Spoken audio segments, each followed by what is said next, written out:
Good day mga ka-story. Today is Thursday at walang pasok ang mga bata pa rin. Dahil Teacher's Day kahapon. So, kahapon. Yan, update tayo sa ating store. Medyo 2 days na tayong matungmal. Nag-ulanan kasi. So, ayan.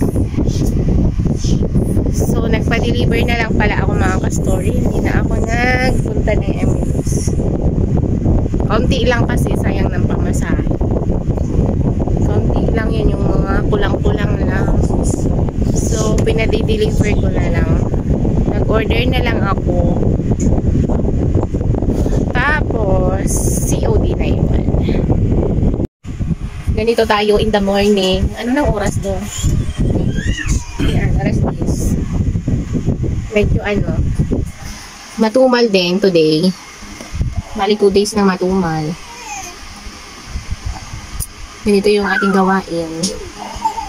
Mahulog yan na dyan Tapos na pala mga gawain. So, ayun. Yung delivery pala, mga delivery natin ng tinapay ay nahirapan mag-deliver si Jardine. Hindi siya consistent mag-deliver. Dumaan pala. Ayan, wala na naman tayong banindang tinapay, tapos hindi pa rin siya nag-deliver.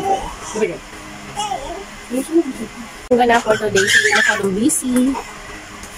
More on na kasi, mga ahente dumadaan, katulad ng mga biscuit, mamon, hindi ko na po siya binibili sa grocery kasi may ahente lang dumadaan. Si Ribisco. So, marami pong product si Ribisco. Ang wala lang sa kanya ay Oreo Skyflakes na. Yan, yung mga fudgy, mga fast moving na na mga biscuit nasa kanya, kaya sa kanya na lang kami umu-order. Every 1 week, no? Every week siya dumadaan. So, every week, no? Uy, si Ribisco. Yan, consistent. Mas maganda po yung ahente natin. Consistent mag-deliver para hindi po tayo nawawalan lagi ng paninda. Katulad ni ni Unilever. Yan, lagi-lagi siya mag-deliver kahit maliit lang yung in-order ko. Minimum of 200 po idadaan nila. So, yun ang mas maganda. Pag ang ahente natin ay masipag mag-deliver at mag-ikot. So, may mga ahente talaga na naman mag-deliver. So, ayaw nila ng kaunti lang yung kinukuha mo. Gusto nila maramihan para i-deliver nila. So, may mga, may mga minimum purchase naman sila eh. Si Ribisco, magkano yung minimum purchase ni Ribisco? Ha? 400 ba yun? Yung 200 din? 300? Yan. Mas maganda talaga yung consistent yung ahente. Meron mga ka-story ang update sa ating madami ng mga ahenteng dumadaan dito sa area na. Meron din akong Lucky Me, may dumadaan din dito ng Lucky Me. May dumadaan na Monde, mga Monde, Mamon tinapay. Kalaban ata yun yung isang brand ng tinapay din, si Monde. Gardenia, no? Kaya lang yung Monde, mas pricey po kasi siya yung Monde. Mas mataas sa Gardenia.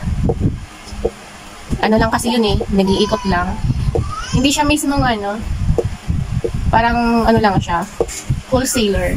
Tapos iniikot lang nila yung produkto nila. So, hindi rin nakakadaan yung Monde. Hindi na ulit dumaan. So, meron pa kami doong BO. Hindi siya masyadong mabenta yung Monde. Siguro, stop ko na yung pag-order sa kanya. So, palitan na lang yung BO nila. Tapos, hindi na ako mag-order sa kanila. Hindi siya mabenta. Siya, malulugi lang tayo. So, yung mabenta lang. Mabenta talaga si Gardenia. Kaso, hindi nga lang consistent mag-deliver. Yan yung mahirap sa kanya. Hindi siya consistent mag-deliver. Pero mabenta talaga ang Gardenia. Katulad kanina, may naghahanap ng whole wheat bread. So, wala na po ako, naubusan na. So, ayan. Mas maigi pa rin na masipag ang ahente magdaan. Kaya, kahit kaunti, basta laging nadaan, laging nakuha. Diba, mga ka-store?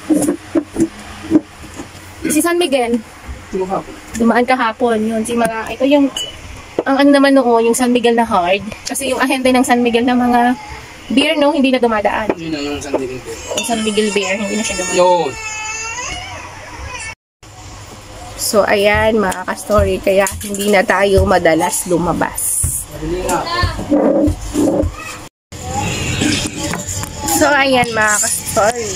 So, kaya naiiwasan natin lumabas-labas na bahay niya. So, tipid na tayo sa pamasahe kasi marami na tayong mga ahenteng dumadaan.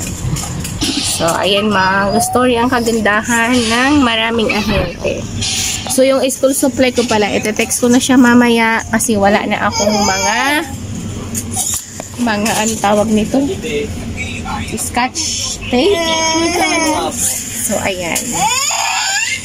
So, Nga po. ano po?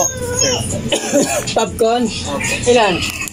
Dalawa po. That's all lang mga ka-story ang ating update sa ating munting sari-sari store. So, please keep on watching and please subscribe our channel, Babs Tindahan Stories. Yun lang.